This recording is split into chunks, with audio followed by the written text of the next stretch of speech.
All right, a very good morning, good night okusinzira mu nsi omuntu alina olunaku olwaliro mwasuze mutya nomwasire mutya abali mu diaspora twatumireko nnyo ate tubaza omukabulamu bwatubadde okusigala nti tukyali balamu ate nga tukyali relevant ku nsi yaffe Uganda. Twebuuza ffe baani abakyaliwo abatusinga okumanya n'esente n'obugagga bonna abasinga bakitadda naye lwakyo kya Katonda nti ffe kwe tuli ku mukutu the flash in Uganda. Tuli bamukisa nti Honorable Hassan Mbaka Wempe South, right? Ali wamunafu olunaku olwaliro. Twongera okusaasira abanafu abali mu malwaliro, abali mu makomera, abalina ebizibu eby'enjawulo. Tusaba Mukama Katonda asobole okubasuusa tuddemu tuwayenga bwe twakolanga. Ate n'ekyokubiri neebaza Omukama nti mebule bukyanga oli mulamu ugamba weewaawo weebala Omukama. Nenebaza obulamu Omukama bwawadde omukulembeze waffe His Excellency Bobi Wine nejatambulira yonna Katonda amukuume ate amuwe ekisa kye. Twetaaga abazzukulu n'abaana baffe naffe tulabe ku Uganda empya ne twongera okusaasira bannaffe bonna abakyali mu dungeons, abali mu bulumi obuzibu obw'ekitala, abali mu makomera n'abawambi bakyali mu Torture Chambers. Tusaba Mukama ajjira abakwatako paka olunaku n'atuuka tusobole okuva mu bulamu, tusobole okudda mu bulamu bw'ensi eno tusanyuke ffenna tuwayeemuko fembi. Nebaza Omukama nti kuno omwaka nako tunatera ogw'okuba emabega.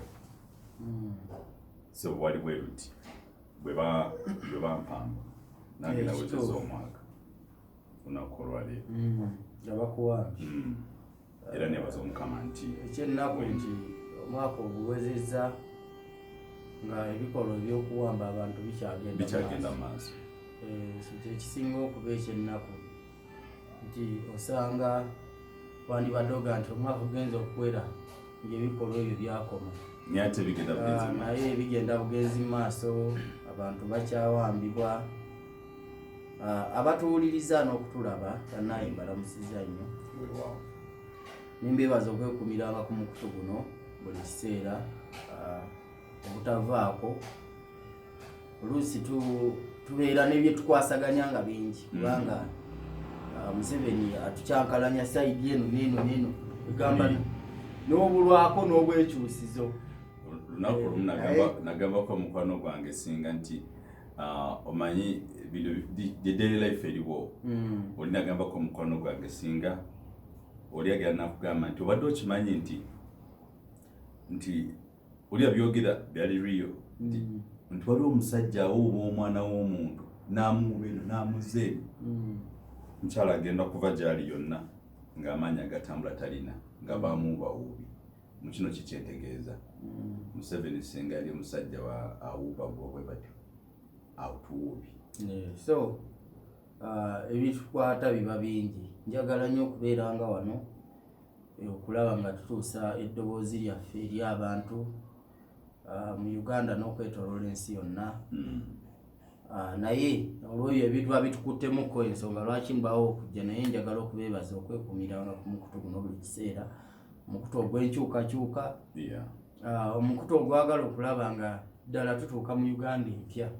Uganda buli omu yajja okweyagaliramu, okulaba nga buli omu abeera mu nsi ye ng'asobola okufuna ebyobulamu, abaana be basobola okusoma, tulina enguudo, nga tuli mu nsi egoberera amateeka, nga tuli mu ggwanga ddala omuntu yasobola okugamba nti alyenyumirizamu. Ffe abatambulako mu nsi eza Bulaaya osanga omuntu nga kale embeera y'ensi ennungi ennyo naye nga at least yeeyagalira mu bugagga bw'ensi ye, nga bw'ava mu nnyumba ye obwavu bwe bukomaawo, naye bw'atuuka mu nsi ye n'alaba ng'abaana be basoma, amalwaliro eddagala gye liri, balina amazzi amayonjo, balina amasomero, amalwa kugangola nti oli ensi yagyeyagalira. So ye Uganda eyo gye tulwanirira okulanga buli omu agituukamu. Mabegakaawo ennaku ntono ng'ennaku z'omwezi 3 omwezi guno twaggulawo ekitebe ekya National Unity Platform ekipya wakati mu kusika omugugu okw'amaanyi nga Museveni tayagala tumulabise ng'enkola yaffe weeri, ffe tulabisa bulabisa. Emyaka 4 nga Mwami Museveni atukalakata kumpi gisuka nawo mwana ng'atukalakata naye nga talina kyalagawo. naye emyaka 2 n'ekitundu mukulembeze w'eggwanga omulonde Robert Kyagulanyi Ssentamu yasobola okukwatagana ne banne nga bwe tutambuza ekibiina ffe abakulembeze ate ne bannayuganda bonna kuba ffe tuli people power tuli maanyi g'abantu ne tusobola okuzimba ekitebe eky'omulembe ennyo bwe kityo ne tuba nga tukizimbye kirabika bulungi abakulembeze bonna offices weeziri naye ng'ebyo byonna byonna tubikoze just mu mwaka 2.5 tusobodde okugulawo office kumpi okwetoloola eggwanga lyonna ate nakyo tukonyini nyini natulako omuliri gwange nga nebasabwe nti nenebuuza bano abatufugidde emyaka almost 4 tebalina kitebe kyolaba nti tebalina bapangisa mu mutima gwabwe bo balowooza ki what comes in your mind thinking ati bo bajja mu ggwanga nga bayita mu buyisi balina gye balaga balina gye baava ate nga balina gye bagenda FDC ina amaka ina amaka enajja nako UPC ina amaka ina NRM erina empangisa kati kitegeeza nti no omupangisa aba ayitawo obuyisi omuntu buli omusanga nga alina bwapangisa aba ayitawo obuyisi aba alina gyalaga aba tannatuuka gyakola ki gyagenda so ekyo kikulaga nti Mwami Museveni ne banne eggwanga lyaffe balibba naye nga balina gye bagenda so yensonga lwaki tugamba nti tetusobola kukkiriza mbeera eyo kugenda maaso naye twebaza bannayuganda bonna abali wano n'abali ebweru buli yakola kyasobola okulaba ng'ekitebe ekyo kizimbibwa nekifaanana bwe kityo ne kibeera nga kiyoyooteddwa bwe kityo nga kiweesa ekibiina ekitiibwa ate nga kiweesa ne bannayuganda bonna ekitiibwa olunaku ntono eziyise twafunye obuzibu nga National Unity Platform mu nsi ey'e South Africa munnaffe omu Museveni yasindika abatemu bali eyo South Africa balondoola abantu aba National Unity Platform ne babatemula mu ngeri ez'enjawulo abamu babapangira obubenje abalala bakuba amasasi era waliwo ne munnaffe omu yasimatusa amasasi eyo e South Africa so tugamba bannayuganda gye muli yenna mu diaspora Museveni akimanyi mwamutyawa naye mwebereremu Museveni yasindika abatemu be buli wamu bagenda babalondoola nga baagala okubatemula bannaffe bangi baze bafa nga bali mu diaspora naddala mu nsi eya South Africa bangi abaze bafa nga bafiira mu bubenje obutategerekeka n'enfa endala etategereka so tuvumirira enkola eyo era ennaku ntono eziyise mukama wange Robert Kyagulanyi Ssentamu pulezidenti wa Uganda omutuufu yaggiddwako envumbo oba kye tuyita ban ey'okugenda e Bungereza ng'ekyateekesawo envumbo eyo kwe kuvumirira omuze ogw'okulya ebisiyaga oba ogw'okuvuga empanka okwenyigira mu mikwano ogw'ebikukujju yakivumirira bwe yakimala okukivumirira ng'era wazakivumirira n'okutuusa olwaleero era nga bwajja okukivumirira ebbanga lyonna Bungereza yasalawo nemuteekako envumbo ya myaka 10 nga talinnya mu nsi eyo naye twagala okwebaza bannamateeka twasalawo ne tukwata Bungereza ne tugitwala mu mbuga z'amateeka yes mu kooti y'ensi yonna etaawulula enkaayana ezo bwe zityo ne tuwaabira gavumenti ya Bungereza era kooti netuwa judgment ennungi ega nti ekyo Bungereza kye yakola kyali kimenya amateeka kuba buli muntu waddembe okweyagalira mu buwangwa bwe ate n'okwegazanyiza mu nsi yonna wabanga talina musango gwazizza so baani eyo yavuddewo era omukulembeze w'eggwanga omulonde Robert Kyagulanyi Ssentamu wenjogerera mu kiseera kino essaawa yonna agenda kuba atuuka mu ggwanga erya Bungereza asinkane bannayuganda bali eyo bannakyukakyuka abadde bayaayaana okumusinkana bangi bali eyo Bungereza agenda kubasinkana ayogereko nabo ate twongere okutema empende ez'okulaba nga tukomya obwannakyemaliro obubadde mu ggwanga lyaffe kati emyaka 40. Okay. Ekyo kyennyini era twebaza Omukama nti byonna biri mu kukolebwa ate bigenda mu maaso bino byonna biri mu kukolebwa kuba twetaaga enkyukakyuka era nebaza Abangereza bonna n'amateeka ne ssemateeka mwenna abakikozeeko eyo ban ne bagijjako n'ekyokubiri omanyi twogera wano ne wali ebiri mu nsi yaffe Uganda n'ebiriko ebweru w'eggwanga olwo kyabaddeko e Gabon eno kikuyisa kitya gwe nga kino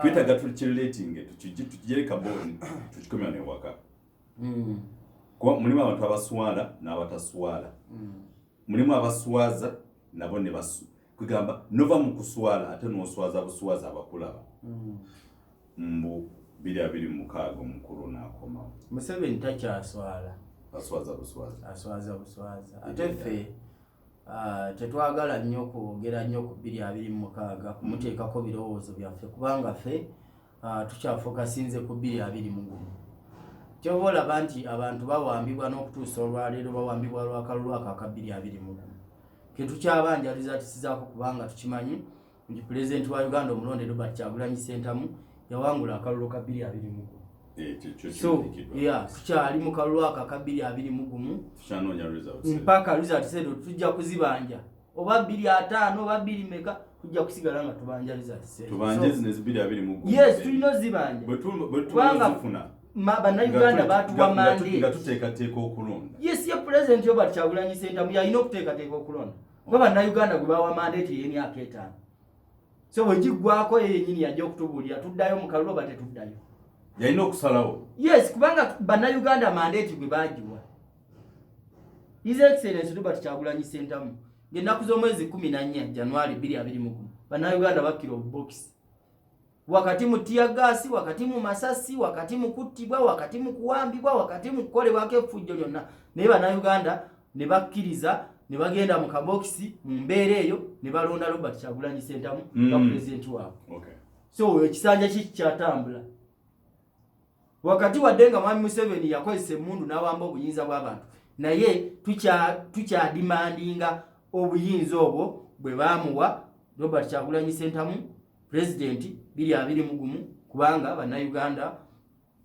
gwe balonda era y'ensonga lwaki olaba nti twekalakasa newekalakasa ennaku ezo ne tufuluma paalamenti ne tugamba tetugenda kudda mu paalamenti okutuusa nga Mwami Museveni atuwadde abantu baffe abawambi okutuusa nga bannaffe bali makomera bayimbuddwa kubanga bonna baliyo mu makomera mu bumenyi bw'amateeka naye oyogeddeko yo point ababaka ba paalamenti okufuluma paalamenti ku mbeera eri mu paalamenti si nnungi n'ekizibu kyange bulijjo njakibuuzaako omuntu yenna ababaka okufuluma paalamenti nga bakiteesiza bafulume n'ekiki ekyabazaayo nga tebina kye batuuseeko ensonga kye yabazisiza baddayo ku mu session yes twaddayoko kubanga gavumenti ya Mwami Museveni yali esuubiza nti egenda kukolako ebyo bitwali tugiwadde era bwe yagaana okubikolako olwo nedda mu kubalaata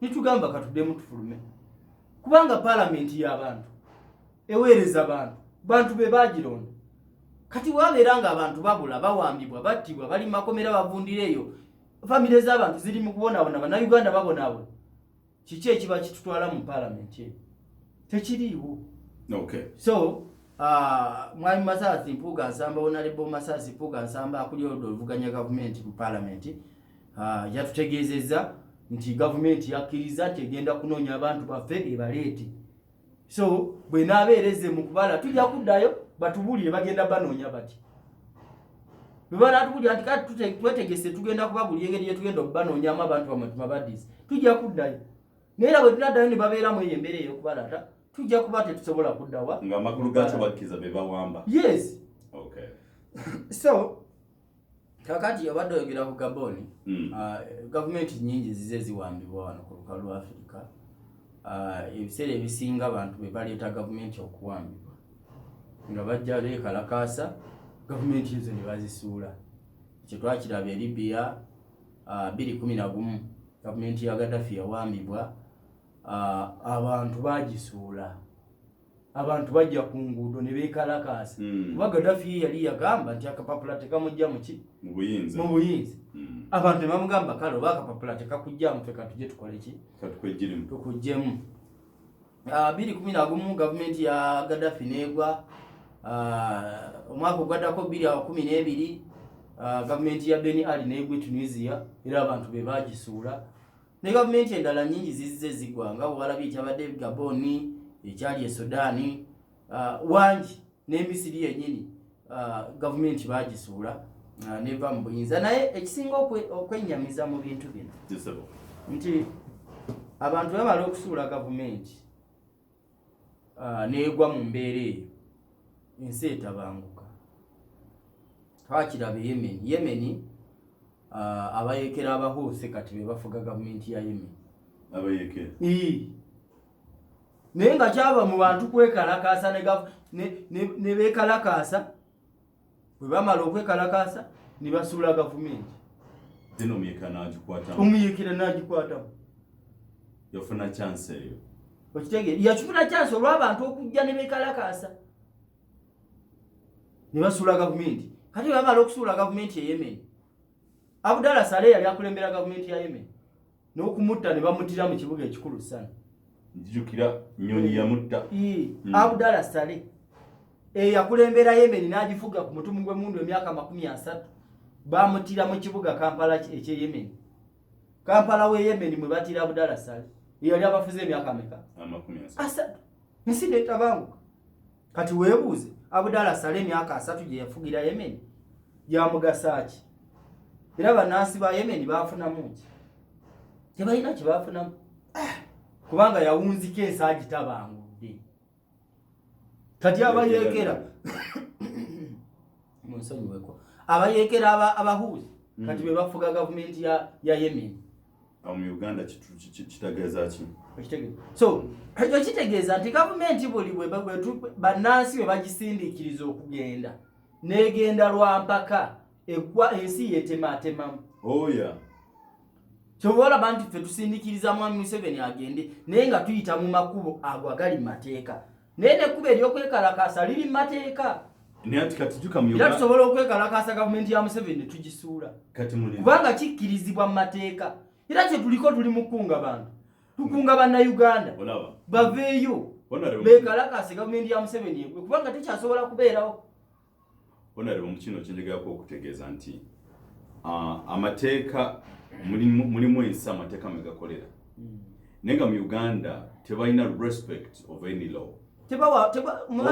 Okwekalakaasa kukkirizibwa ne mu Uganda omayibaga mu Uganda mwe muli policies ate poliisi nga yezitaba. Gavumenti ya Museveni teyawukana naye Gaddafi, teyawukana naye Abdallah Saleh yemi, teyawukana naye Hosni Mubarak eyali Misiri, teyawukana naye Bashir ebadde Sudan, teyawukana naye Gabon ya Ali Bongo, tezawukana. Yes, teyawukana naye Alpha Conde ebadde Guinea Conakry, tezawukana kubanga zonna gavumenti zibadde tezissa kitiibwa mu mateeka. Okitegeera? So kakati wadde tebabadde tebassa kitiibwa mu mateeka mwezi ensi naye nkulaze nti abantu bazze era gavumenti ne bazisuula kubanga buli wotassa kitiibwa mu mateeka gwe kennyini ge wakola galuŋŋamye eggwanga lirina okuba ne ssemateeka. Ssemateeka oyo notamussaamu kitiibwa abantu bo bajja kujja ssemateeka awo bamumenye ng'ate bakolera mu ye yennyini kuba banajja ne bajja ne beekalakaasa ku nguudo n'obakuba n'obatta mu bumenyi bw'amateeka kubanga ssemateeka bawa obuyinza obujja ne beekalakaasa ne balaga obutali mumativu bwabwe. Gwe n'oyungula amagye n'oyungula poliisi ne babakuba ne babatta ng'era bazze batta abantu. So kijja kuba gwe kennyini nga kipiininga gwe kennyini yakola amateeka ate n'otagagobere. So obadde okimanyi nti mu Uganda era nga twali ku kyamateeka nti tulina abakulembeze oba tulina abafuzi abamu abali ma offices nga tebamanyi kye balina kukola okugeza nowesanga oba kose ministry kikatugeze nti ministry y'ebyobusuubuzi gye bokozesa kubanga akulira ministry eyo oba minisita omukulu owa ministry eyo bamuyita Francis Mwebesa naye tamanyi bigenda maaso mu ministry. Kati abantu ngaabo ng'oli minisita oli state minister mu gavumenti naye nga tomanyi bigenda maaso mu minister kati nga gundi mwennyini ono Norbert Mao si yali mu constitutional affairs ate mutusoma amateeka ga newabeera Nabbanja ye prime minister tamanyi bigenda maaso mu ggwanga bafadda balina balinga Nabbanja ye prime minister ya supervisinga bano bamau abo bamwebesa benjogeddeko ne ba minister bonna naye bigenda maaso tabimanyi. Wali waddeko nga supervisor omusinga okumanya n'okutegeera bw'omuwa ku magezi agamba bakugobe. Nabbanja tamanyi bigenda maaso ministry zakulembera naye n'abo ba minister abali ministry ezo nabo tebamanyi bigenda maaso ministry ze bakulembera. kwegamba makulu gacho tuli munsi buli tamanyina bigenda maaso abakulembera enseni kati abewangamya mu buyinza mwami Museveni ne banne tebamanyi bigenda maaso mu nsi gye bewangamyamu gye bayitako dda oba tebanaba kutuuka basiimuuka dda okwo kuyita kusiimuuka basiimuuka tebamanyi bigenda maaso mu nsi gye bakulembera kyobola basobola okubba amabaati ag'abanaku ne bagatwala tugezese bwe guba mulambo nga gwafadde ensengo yaneguka guli awo tegulinayo ssubi wakujangula kyova olaba osanga nalabye mukyala wangadya osanga omukyala wangadya ng'oyo n'agamba nti abantu bano John Bosco Kibalama ne banne n'abagamba nti mizimu baabatta n'agamba nti nze gye natuuse abantu bano baabatta bangaye baabatta abantu bano mizimu naye ng'abantu bagamba nti baabatta n'agamba n'okugaa nti abantu bano tebakoma kubatta busi nti naye ne ku nsi kirabika tebabeerangako ng'abyogera yakulira akakiiko eddembe ly'obwo nga bano abantu balina famire zaabwe kyoba olaba twasazeewo okuta obutambi obwo bwe mulaba nga tutuuka mu famire z'abantu abo ne beeyogerera ne tubakwata ku butambi ne tubuta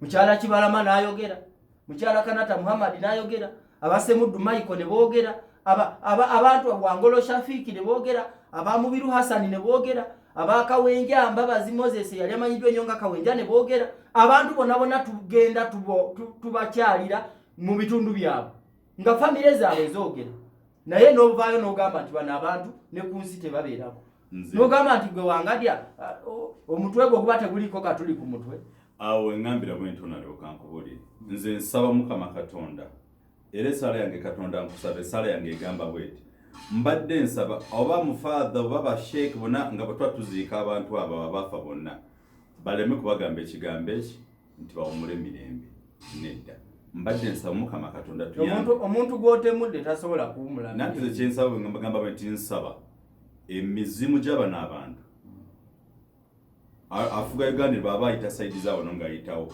gumubuukire gumutuge minisita gumukwate ba MP gibatuge ba kansala gibatuge bonna batafuddeeyo okulwana ddembe lya muntu wa bulijjo nsaba Mukama Katonda yamba emizimu gy'abantu bonna abaafa nga babatemudde butemuzi abatulugunyizibwa emizimu gikwate ba MP ba minisita bonna gibatuge so kyengugamba tetusobola beera mu ggwanga nti Katonda amusasa awumulata emirembe nga abantu bafa Wangadya n'agandi abantu bano mizimu omuntu alina omuzimu yoyo yattibwa n'omuntu Wangadya yagambye nti bwe yatuuka mu bitongole ebyo bamugamba abantu bano balabika baafa naye nga bo bennyini be babawamba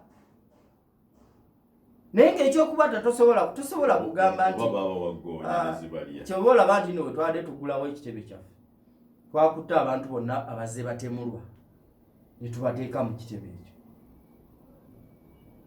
abazze batemulwa twataddemu n'ekifaananyi kya John Bosco Kibalama kuba John Bosco Kibalama ye muntu eyasooka okuwambibwa wano mu ggwanga bamuwamba ng'ennaku z'omwezi 3 Juni 2019 olwaleero John Bosco Kibalama bukyanga awambibwa wayiseewo emyaka 4 n'emyezi 4 natalabikako kati abaddako awo ne bajja nga bawamba Bakanata Muhammad Wangolo Shafiki Semuddu Maiko baani ne bajja nga babawamba nga bababuzaawo abantu baffe 18 bo tebalabikako famire zaabwe weziri buli kimu wekiri buli kimu twakiwa Wangadya n'agamba nti byetumuwa abo mizimu ne ku nsi tebabeerangako kale oba mizimu nsaba gibalumbagana gibatuge so ensonga lwaki nti ne mu kitebe ekyo twataddemu ebifaananyi ebyenjawulo ekifaananyi kye twasoose oteekamu ku bantu abaatemulwa kyabadde kya Hassan Kauma Hassan Kauma yali driver wa president Robert Kyagulanyi Ssentamu yakubwa amasasi SFC ya Museveni naye nga SFC yali egenderedde kutemula president w'eggwanga omulonde Robert Kyagulanyi Ssentamu bwe yali egenderera okutemula naye ne bakuba emmotoka amasasi nga president avuddemu ne battiramu dereva oyo bamuta 2018 Rita Nabukenya bamutemula ye yaddako okutemulwa oyo Rita Nabukenya bamutemulira Nakawa emmotoka ya poliisi ye yamutemula ngali ku boda boda yetomera piki n'agwa wansi emmotoka ya poliisi nemuyitako nemutta. Ekitegeera Dani Kyeyune bamutemula ku lunaku lwennyini lwe tuziika Rita Nabukenya. Tuba tuziva okuziika Rita Nabukenya, Dani Kyeyune bamukubira amasasi enansana ku masitoowa nga ndaba bwe nti n'amaaso gange tebanyumeze. Nali ndaba n'amaaso gange. Dani Kyeyune ne bamutemula n'afa. Franka Senteza bamutemulira Busega, motoka ya UPDF ye yamutemula. Nemulinya nemuyitako naye nemutta. Abo bonna abantu bafa. Charles Mutyabule motoka ya maje yamutemula, yali mwana weyo Kamuli. Motoka ya maje yamutemula nga tuva ku RDM mu bitundu ebyejinja nga president ava kwogera ku RDM. Bikwase. Abo bonna abantu bakola ki? Batibwa ne batemula. Bayina family zaabwe, bayina abantu baabwe. Bakitegere. N'abalala bangi abantu abaze batemula. So n'olwekyo ensonga lwaki twakutte ebifaananyi ebyo kwafa abantu abo tubayita bazi. Ensonga lwaki nti twataddemu n'ekifaananyi kye yali omukulembeze w'ensi eya Burkina Faso Thomas Sankara. Thomas Sankara ya fuka president wa Burkina Faso mu 1983. N'atemulwa ng'ennaku z'omwezi 15 omwezi ogw'Ekkumi 1987. Ensi yagifugira emyaka 4 gyokka. Naye mu myaka 4 Thomas Sankara abannansi abaana abato mu nsi ya Burkina Faso baali bafa ebitundu 8 ku 10 nga bafa olw'obutagemebwa. Yagenda okuttibwa nga abaana bafa bali ebitundu 15 ku 10 mu myaka 4. Egambera yagiza wansi. Yes. Thomas Sankara yasitula ebyenfuna by'ensi eya Burkina Faso. Thomas Sankara yali tayagala kwejalabya. Yalina emmotoka emu nga gyatambuliramu n'abakuumi 2. President ne bamutta ensonga lwaki twamutadde mu kitebe ekyo era nga n'essaawa eno ayogerwako mu nsi ya Burkina Faso ng'omuzira. Naye nga bwe mbagamba nti bino ebintu Museveni byazaakola wano. Ojjukira abantu bafe abaatemulwa ng'ennaku z'omwezi 18 ne 19. Yeah. Abantu abasoba mu 10 ne batemulwa mu kibuga Kampala. N'abantu bano abaze batemulwa benkugambye Rita Nabukenya bayasindika omwana okutuusa olwaleero. Mbuulirayo omusirikale n'omu eyatemula abantu abo eyali asimbiddwa mu mbuga z'amateeka n'avunaana. Taliyo. Tuyina abantu baffe 32 abali mu kooti y'amagye. Bakolayo ki? Emyaka kati gigenda kuwera 4 nga bali mu kooti. Tewali wadde ttondo ly'obujulizi n'erimu libaali babaleseeko. Olivia Lutaaya mukyala mufumbo w'abaana 3. N'omukwata mu bintu ebyo eby'ekisiru, n'omutwala mu kkomera, n'omukuumirayo mu ngeri ey'ekijega, n'omukuumireyo emyaka kati gigenda kuwera 4. Machete Yasini, Seguja Rashid n'abalala bonna baali balina famire. Sharifu Kalanzi bamukwata ne bamukuba ewaka. Omanyi omuntu okujja ne bamubira mu ddiiro lw'ewaka n'abaana be nga balaba n'atandika okuvaamu omusaayi. Ne bamwambula yenna n'asigala bukunya. Ne bayita abaana be ne babateekaawo ne bagaa nti mulabe taata wammwe ng'ali bwerere nga bwe yazaalibwa. Ne batandika omukuba yenna n'abuna omusaayi gwonna ne gusaanisaanira ennyumba. Sharifu Kalanzi ng'abaana be we bali balaba abaana bato myaka 5, 6, 7.